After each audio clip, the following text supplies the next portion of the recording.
Good afternoon, everyone, and welcome to the magic of Myanmar, as we'd like to call it. So my name is Rupa Ganguly, and I'm the Managing Director of Clothing Connect, which is a consulting firm specialized in the value chain of textiles and clothing. And we work very closely with the garment sector, with the textile industry, with institutions, governments, to try and support sustainable exports from exporting countries to importing countries and retailers of all sizes. So today I have the privilege and honor of being here to discuss this wonderful project that we've been working on in Myanmar since 2015. And I'm delighted to say that this is our second time here at the Apparel Sourcing Paris, where last year we introduced a few of the companies, and this year we've brought the 5 really top companies that have gone through the process of developing their skill sets and are ready to export directly to each of you over here in Europe. So I have a wonderful set of panelists here with me, starting with His Excellency, the Ambassador of Myanmar to France. Thank you. I have Heidi, Ms. Heidi van der Ploeg. She's from the Foreign Affairs and the Ministry of the Government of the Netherlands. I have Doreen Tan, who is the CEO of the Textile and Apparel Fashion Industry Training Center in Singapore, which is a very reputable training institution known regionally and internationally. And then I have Mr. U Min Soo over here, who is the chairman of the Myanmar Garment Manufacturers Association. So we have a mix of people, and our theme today really is trying to give you an idea of what's happening in Myanmar, because we keep getting questions from various people as to why Myanmar, what's in it for us, are they really ready, what do they make, don't they just export to Korea and Japan, do they really export to Europe? So there's a lot of questions, and we thought, well, you know what, let's just get people over here and start talking about it, give you the opportunity to ask questions if you have any, but we'll try and hear from the experts over here actually in terms of what's actually happening. And at any given point in time, if someone does want to ask a question, just please raise your hand. And if you want to sit on this side, you're more than welcome, because I can't actually see you there. Okay, so with that, let me just first take you through a few things just to set the pace, right? A few facts on Myanmar, okay? So a lot of people aren't aware. We started this program and project, and actually I must say I was genuinely absolutely impressed, having worked in Cambodia, Bangladesh, Ethiopia, lots of different countries. Going to Myanmar, I wasn't quite really sure what I would see. And it's impressive to see the level of quality and production that actually takes place, because Myanmar has a history of exporting, which a lot of people aren't aware of. We also know that we're all aware there were sanctions for many years, and Myanmar was not really visible in the European market. And in 2013, after the sanctions were removed, in 2013, a lot of retailers and brands went in and started exploring what were the possibilities. And as a result, as you can see, more and more brands started importing from Myanmar. But then, because they didn't really have relations directly in the country, it started happening through other countries in the beginning. And a lot of imports were happening either through neighboring countries or other agents who were regionally based. But as time went by, and we all know that sustainability and transparency are absolutely critical in the garment sector, Myanmar decided, well, you know what, let's upgrade our skill sets and learn to export directly to you. And that's exactly why we're here today, to actually tell you what's happened, what's been the journey in the last 4 or 5 years, and why is Myanmar today ready to do business directly with you. There are a lot of joint ventures and regional cooperations that have taken place in the last 5 years.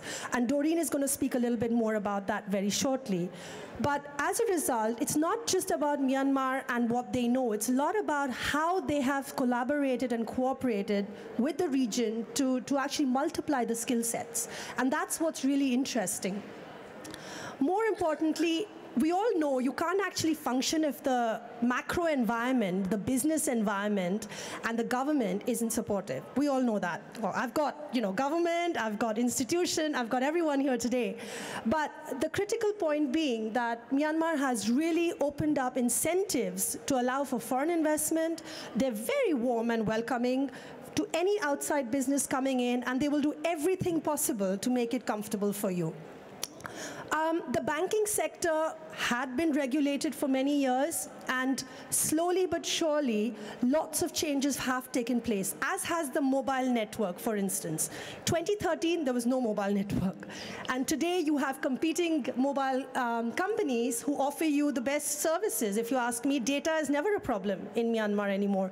Even when we're in the rural areas and villages, we get data. So that's actually quite amazing. But let's face it, challenges still remain, and as do in, well, most parts of the world.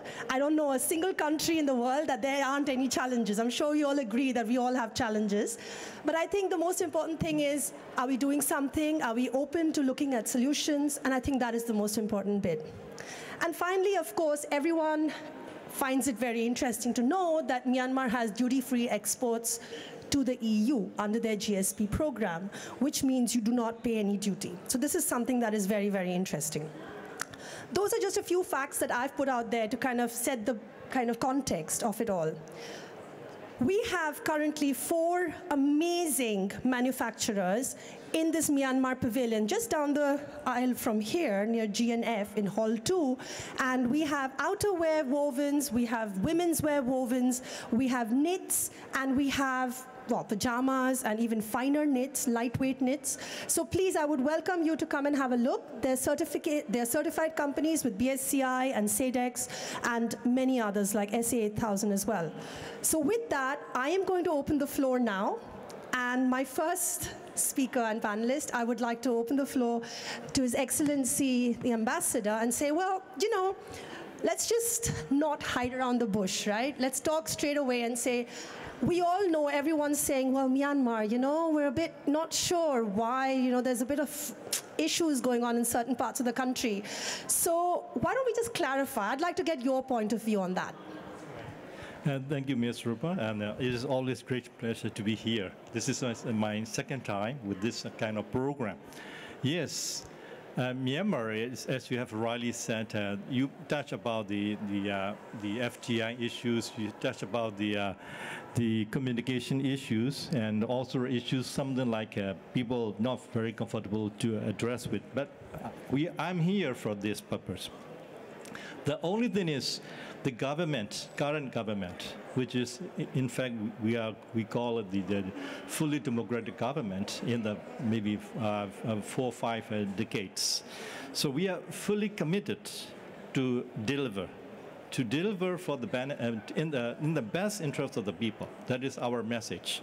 So for that, we want to make sure everyone who comes to Myanmar and do business, they will have the environment which is conducive for them to do.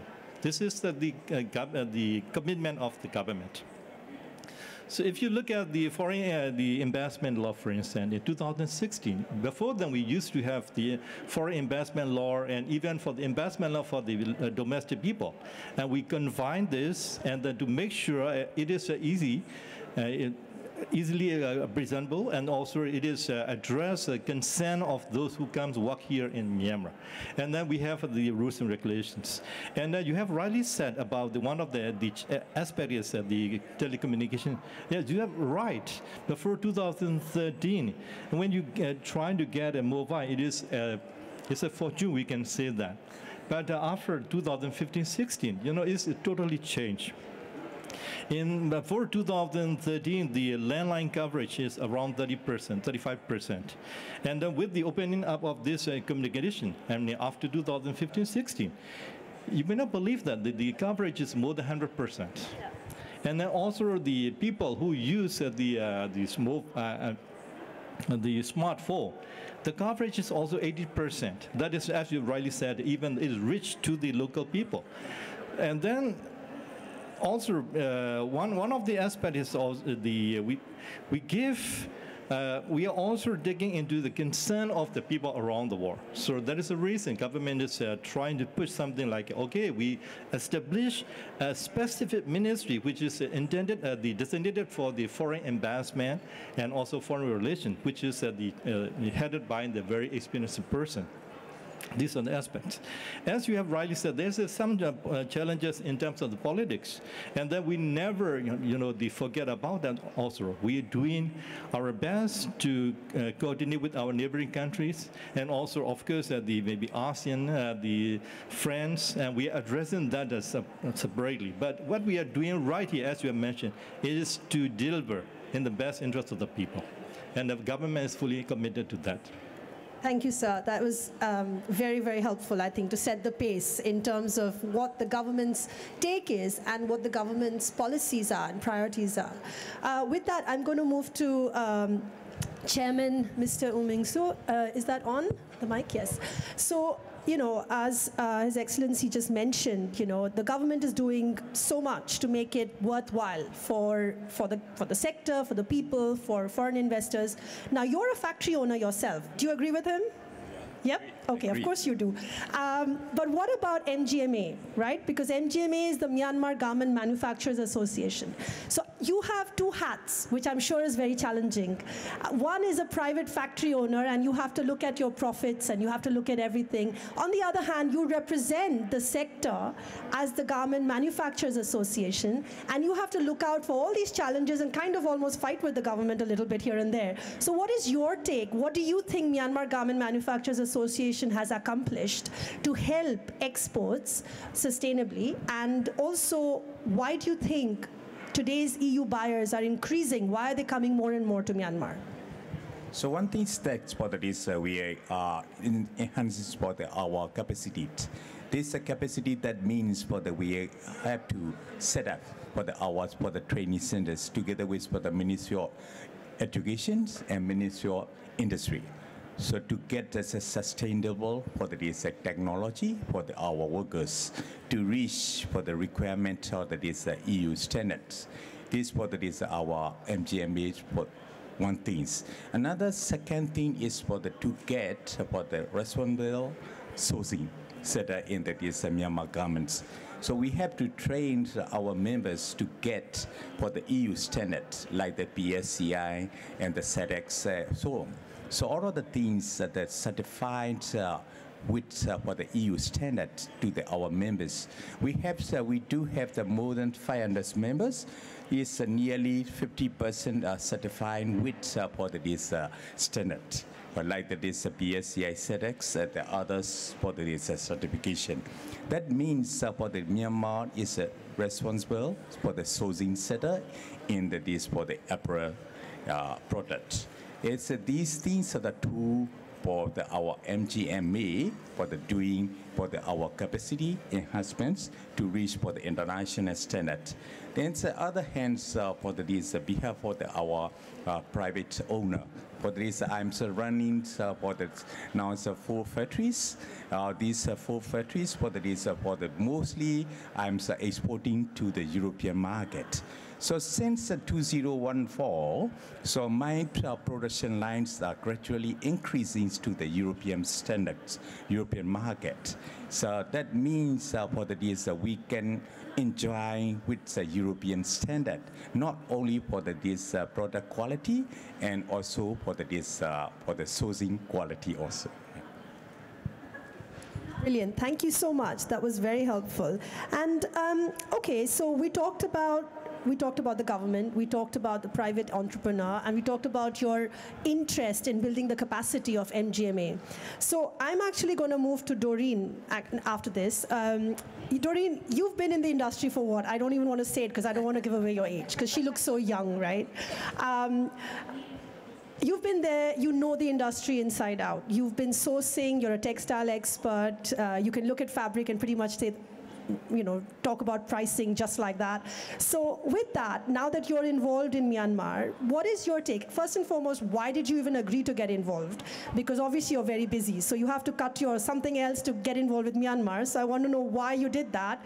And secondly, if you could elaborate a bit in terms of what the potential is and what the current situation is. And basically in terms of your relation with MGMA today, how do you see that going forward? Thank you, Rupa. My name is Doreen. I'm from Singapore. We belong to a textile and fashion training institute. TAFTC has been around for about 36 years, and I've been in this industry for close to 4 decades.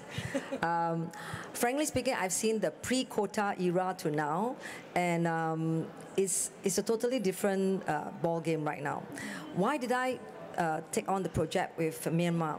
First and foremost, just like any one of us, when you work with people, it's not only about pricing, not only about skills, quality and all that, it's also about the attitude of the people. I really sincerely felt very comfortable each time I come to Myanmar. They are very sincere. The only thing that when they say no, they don't say no immediately. They kind of like try to say, so you get the picture. So working with them, I find that there's a sincere interest on skills development. Initial, when we do sourcing, we not only teach in class, but we brought them to Shanghai Intertextile, and I can see the effort that they put in to do the sourcing. Frankly speaking, I think that in today's market, it's very easy to source. You can do anything, but you need to have the right attitude. So working with Myanmar, I also must say that the government has been very supportive. For example, we were talking about the training center maybe about a year ago, and now there are 2 centers set up with the support from the government, different agencies. I can't say the same thing about other countries because I've worked in many other countries before as well. So I think that's something that I think is fantastic. And the regional collaboration with Myanmar goes beyond just Singapore, because MGMA is also part of the group called AFTEX, ASEAN Federation of Textile Industries. They have been talking for years, and they have kept that relationship. TAFTC is part of the federation as well, and therefore we know them, but we never really done anything until right now, where we have collaborated with MGMA, and we are now giving them curriculums and working with them to help improve the skill set of the industry. So that's how I felt about Myanmar. Thanks, Doreen. Let's go then to Heidi. Heidi, you got involved with this project, which was sort of plonked on you at one point. You were busy with many other programs in the Dutch government and foreign affairs. And at one point, you were handed this project and said, well, we need a very good project manager, program manager to come on board. And you didn't know anything at the time about Myanmar. You came on board. You trusted us, which was brilliant. But at the same time, you started finding out a lot yourself. So it would be really good to hear a little bit from you in terms of your journey a little bit, and also from the wearing a hat from the ministry, because you have to constantly answer, why are you still invested in Myanmar? Why is the Dutch government still doing what it is doing in Myanmar, and why, and what do you have to do to ensure that that continues? So just the floor to you, for your journey, and also why are they so interested in Myanmar to start with? Thank you very much for giving me the opportunity. Well, I have to agree with Doreen as well. Working in Myanmar and visiting Myanmar last year for the first time, I was just amazed by the spirit about, the eagerness to learn, but also they're willing to give us to help, and that was really, really nice to do. So that's one of the things that I really liked.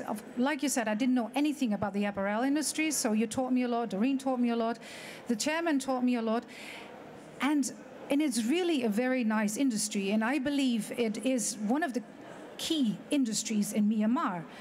And when Myanmar opened in 2013, the Dutch government was really interested in the untapping resources of Myanmar. And one of the things is the apparel industry. We have 2 other programs in Myanmar, the tourism and the home decoration, home textile, because we believe in the potential of Myanmar. We still believe that there is a lot to do and a lot to learn. There's a lot of challenges, like you said, but the Dutch government one of the key, like I said, well, should go back. We have a policy, of course. The Dutch government has a policy. One of the policy is job creation, so which means poverty alleviation by job creation. And the other thing is empowering women. And the last one is sustainability. Well, all of those three spearheads you will find in this program.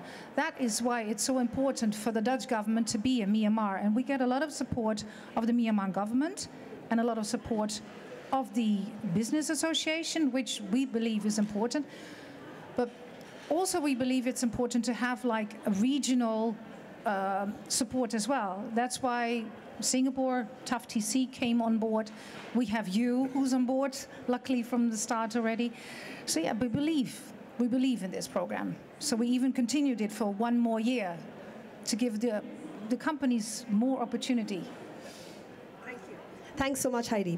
Well, I'm going to move back again to the chairman. So, you know, we talked about the Myanmar Garment Association, and we talk about currently, people have, like, when I talk to some of the buyers around, they're like, can Myanmar do direct exports?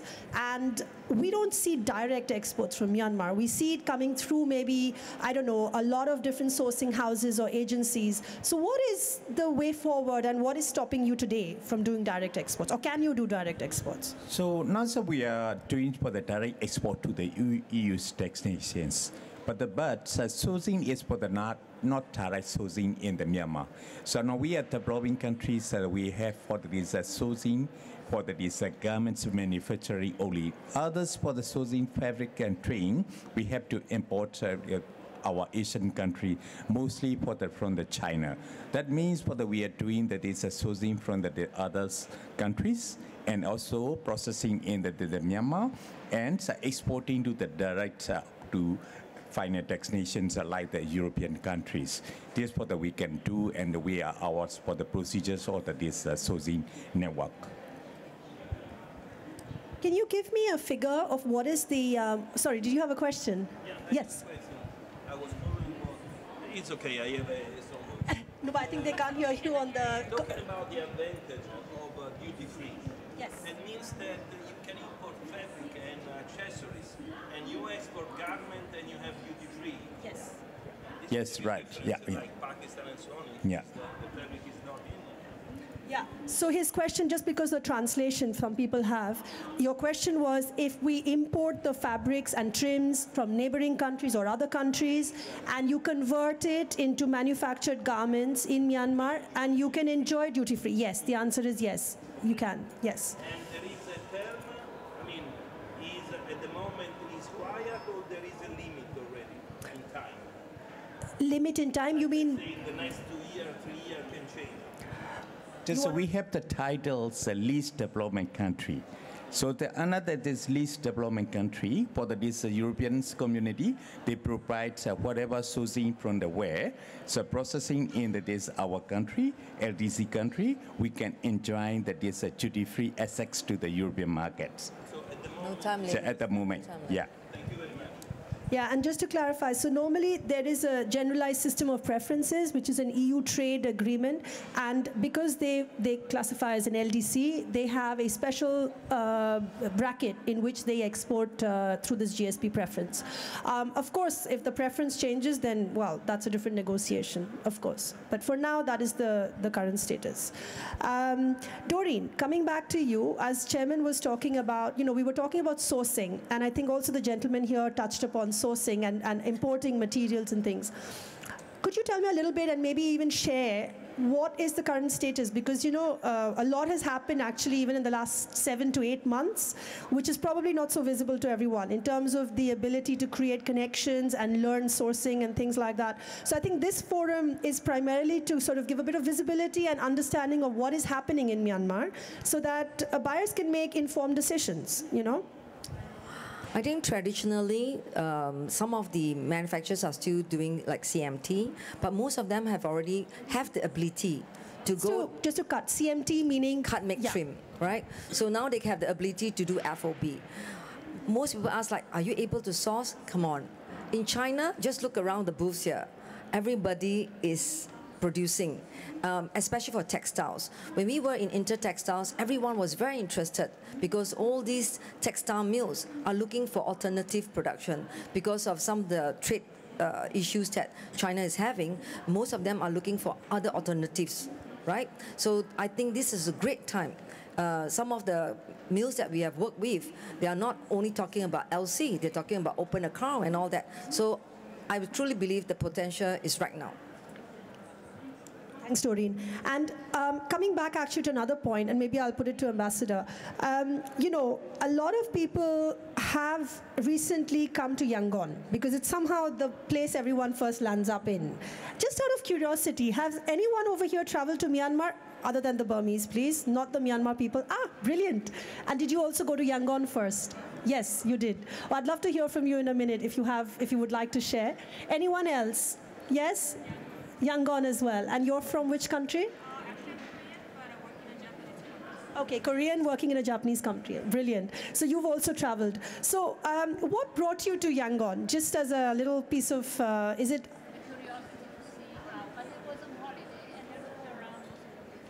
So it was on holiday, but you were looking for business as well. So this was curiosity. What was your experience? I was quite surprised because it was really a very progress Asian city. I didn't expect it. No, okay. I was positively surprised because I found a very in progress Asian city. So I expected something more, because the infrastructures to go around are a bit difficult, but the city itself is very organized. So I was surprised, yes. Brilliant, so it was a positive surprise. Yeah. Thank you so much. And I'm going to just get you the mic as well, perhaps. Yeah, just again, what was the reason that you went to Myanmar? Well, actually, I'm on this kind of business for more than 15-something years, and then Myanmar is solely for sourcing. For sourcing? Yes. So you went for business directly? Yeah. I've been visiting many kind of Japanese, Korean, some of the factories too. And what was your experience? Well, actually, I'm very 100% agree with her. For a Singaporean beautiful woman, that the attitude, and then the thing is, like, because I'm Korean and I live in kind of Asian culture, so compared to like Cambodia or Vietnam, I'm sorry for the Cambodian or I'm not against it, but compared to like next neighbors, they are very Buddhist kind of country. So their attitude and then their mentality, and in terms of hygiene, their idea of holding all the garbages is totally different when you visit in a factory. So it is my first East Asian country without the garbages on the street. So that was really impressive. Oh, wow. So I was like, that's true. No garbages. Well, actually, there's the garbages, of course, everywhere. Yeah, but their mentality is totally different. So that was one of them that I'm very impressed. But in the same time, it is kind of fragile question. Like, for example, I think you already touched, but the ambassador was really cleverly kind of slipped away. But in terms of duty-free, for example, as long as in Myanmar is EVA, so they are free of something. But there is a certain internal national discussion on the certain people. So there's many newses that EU will kind of exclude them for this. So the previous experience was Cambodia, because of political issues. It has been affected to this kind of thing, and also it is actually almost done. So there are some people, including half of me. The next one, it will be Myanmar too. So that's one of them that I'm concerned. But also number two, because we've been traveling from, for example, to making the garments. Of course, Korea is also grown up the industry with garment making in the 70s and 60s. And most of the big factories, they travel to Vietnam to find a new opportunity. And then Cambodia, and then Myanmar, Bangladesh, and further and further. So I think it is kind of natural way. But one thing that I'm really curious is, like, the same as Vietnam, because you just opened your door like very recently. So there are many big, powerful foreign investments coming in. Maybe you want it, and then somehow maybe you are kind of curious because you also have to keep your domestic industry too. Like for example, because the reason that Myanmar cannot do the full coast kind of direct business with a certain customer, for example, Inditex in Spain, those things also, the reason they have to have certain, it's not barrier, but the investments have to go through. So because there is half of the factory, and most of the factory I visited, they are from Chinese factories and Korean factories and Japanese company or joint venture of China and Japan. So I'm kind of curious, how many percentage of your local factories are survived so far after you open up the doors in 1913? Because I think that is eventually your kind of strongest army to fight against the whole fashion world. So two questions. So maybe the question about the number of factories and stuff maybe can go to Chairman, because you are... That's absolutely fine. That's okay. Yes. So nowadays, what we have is more than 600 what it is a member. What it is also mostly what it is a foreign investment. But the come from that is first priority from the China and others Korean, Japan also in our Japan. What percentage is local? So locals percentage is now around about for the 30%. They are what it is investing and doing the business in the garment industry. So in fact, just to add to that, in terms of the, if you're interested, all the factories that are in the booth are all local. They're all local factories, and they make right from jackets, outerwear, to knitwear. So, I mean, you can see, and if you go by the booth, it's all actually local factories. So, in fact, and perhaps Heidi can touch upon that later, but that is one of the key requirements in the project to work on supporting local industry. As you rightly said, you know, that is the backbone of the sector. But I'm going to hand the mic to the ambassador to try and maybe clarify some points in terms of challenges or sensitive issues. How are things being dealt with? Because obviously I know a lot of people are being very diplomatic and asking questions. So I'm just basically going to ask you, because I know everyone wants the answer. We all know about the border issues. We all know that there are certain states where there's a problem, and there is a certain differences of opinion in terms of what's happening and how, I suppose, that may or may not affect the access to EU markets. Now, those are two different things. One is basically a political situation. The second one is impact on business. So you can start with whichever one you want first. But I did warn you that I might put you on the spot. Well, you know, the thing is, we, you know, often come across this kind of issues. For instance, before I came to Paris in 2017, one of the big challenges is to host ASEM, the foreign minister meetings in Myanmar. That is in November 2017. And before then, we have the senior officials meeting in September. One of the question is the same question they, posed with regard to the border issues. Of course, the hundreds of thousands of people crossing borders to the southwest part of the country for some kind of the situation on the ground. Our government has recognized we have this kind of the problem issues, so we try to address this. But in the meantime, we never forget about the other fronts. And then maybe you raise a question like, for instance, the GSP issue. So these are the interrelated questions. When we are addressing issues like borders, because we have done in the past, and we have the minister and me myself, we went to that, our neighboring countries for this issue right after the incidents, which is in October 2017. We are the very first and very few, but I mean, we recognize and we try to talk to them and how to address this issue. The flat line, the baseline, if they can, the proof that they were in Myanmar, then we will definitely receive them. That is at the baseline. Then, of course, we need assistance from the UN agencies. So also we have the sign and the memorandum understanding with the certain relevant UN agencies. This is one aspect. And of course, with the EU, they always trying to connect this GSP and these issues. Of course, then we also get engaged with the EU people. And then why we are doing this and also how much we care about our people. So the one aspect is we are trying to address in the political way. The other is we are trying to help our people. I think that's really very kind of you to explain in so much detail. I mean, just as a point, I would say, we've worked in so many countries, and as just a small point, we're all in the garment industry, right?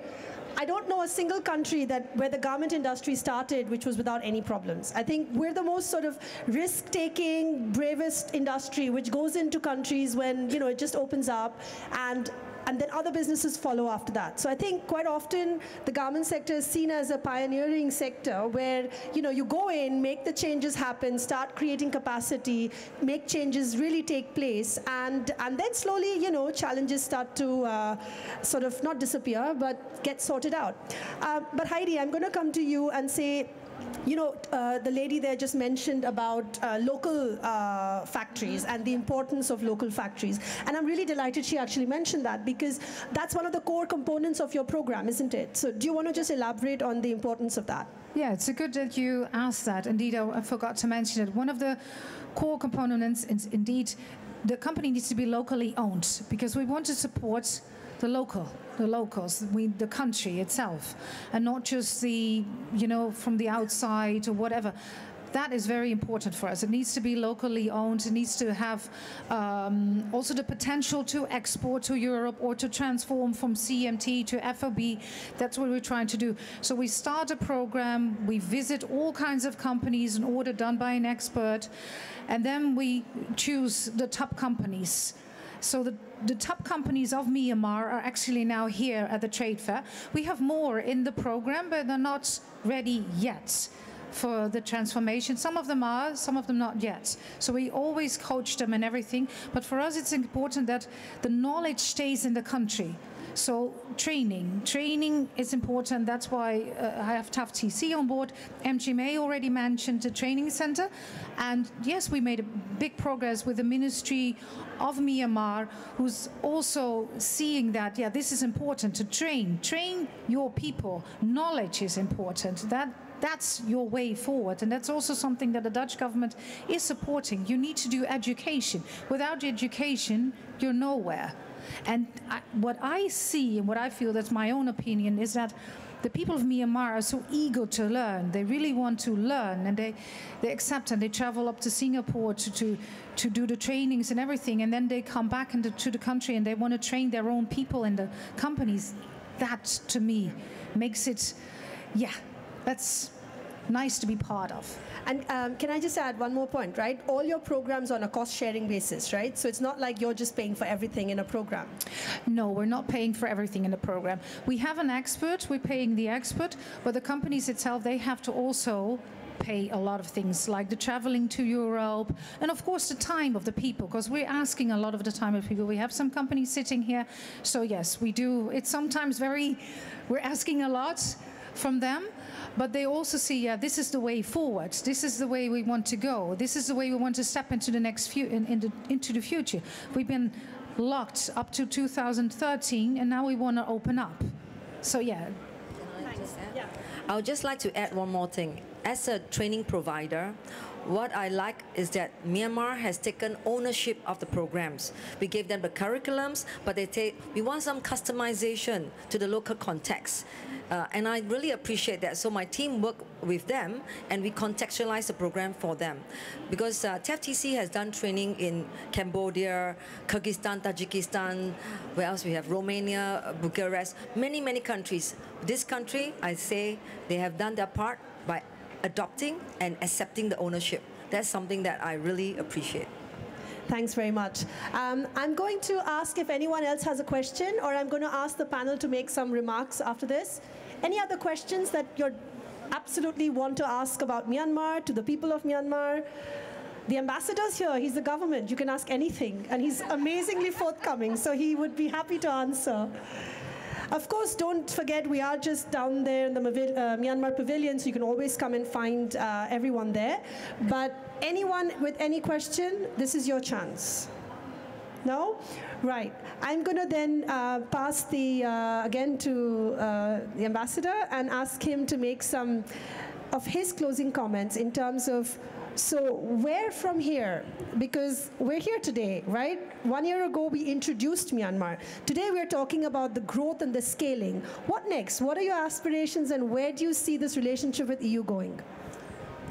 Well,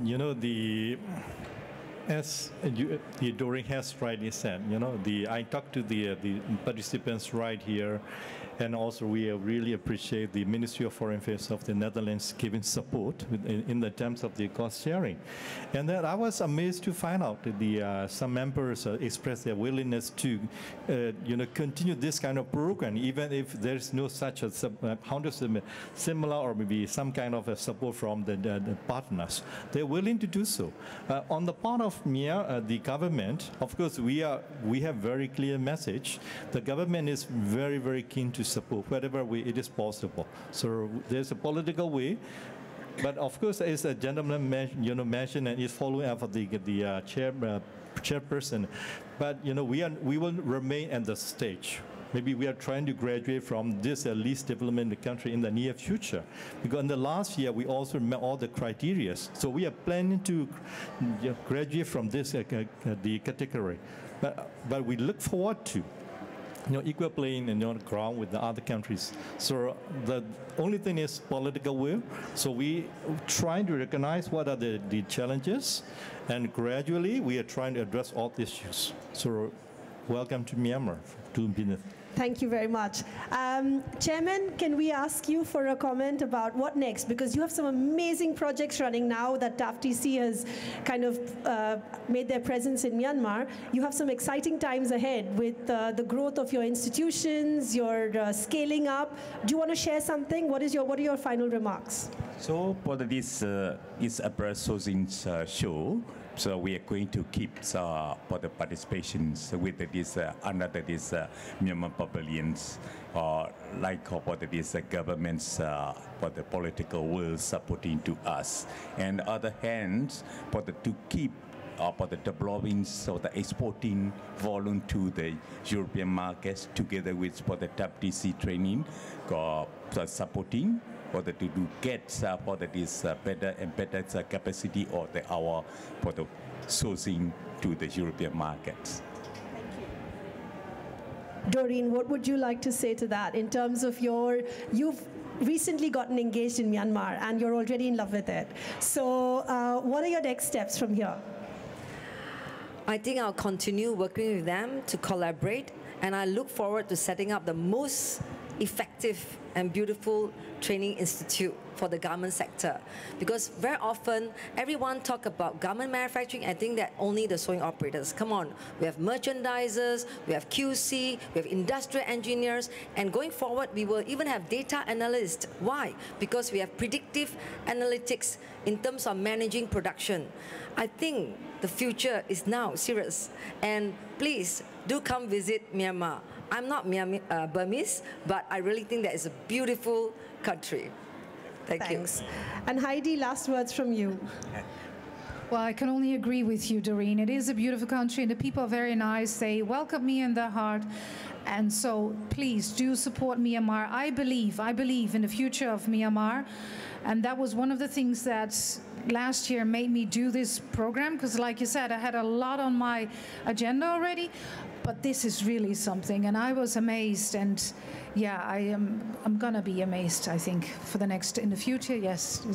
Hopefully they will amaze me more, yeah. Thank you very much. Thank you.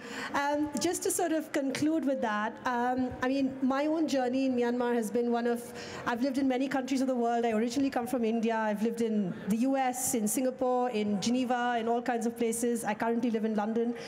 For me, Myanmar has been an amazing journey of warmth, of efficiency, and of real, as you said, persistence and perseverance. And which country doesn't have faults? Which country doesn't have problems? Which industry doesn't have problems, The question is more about what are you going to do about it, and what is the willingness of the people? At the end of the day, if the public, the private, the small, the big, the international, everyone comes together, you can only see success. So I think at the end of the day, collaboration seems to be the message coming around from everywhere. And we've set up these regional strategic collaborations that Doreen just mentioned. There's some really exciting times ahead for Myanmar going forward. It can only get bigger and bigger and better. And I think I wouldn't be wrong to say that in the near future, we wouldn't be surprised to see this as a massive regional sourcing hub, with everything going its way. So all of you out there who haven't dealt with Myanmar, go now before it gets to be a bit too expensive or too late, or you're too late to get in. So I can only say, please start your journey here. We're only a few minutes walk away from here right now, and then a couple of 1,000 miles on a flight if you really do make that trip. But start your journey here, come and talk to them. This is your opportunity. Ask whatever you want, and just be a bit patient. We never learned to run and cycle on the first day. We've fallen down, we've got up, and we've stood up and continued.